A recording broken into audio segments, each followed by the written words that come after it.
Welcome to SQ Tech Lab YouTube channel.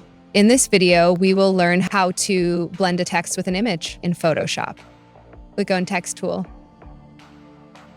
Type your text here.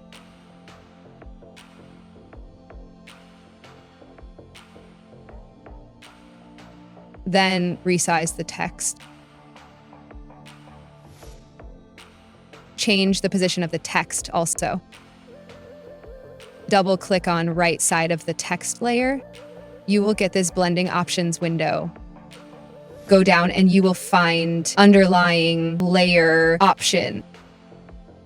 Now drag the slider from dark area to right side bright area. Hold out and click here to divide the slider.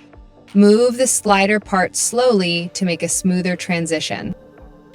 Check out if the text is blending with the background image. When you finish, click OK.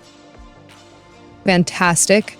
Thanks for watching. If you enjoyed this content, like this video and subscribe our channel. Stay tuned for our next video and take care.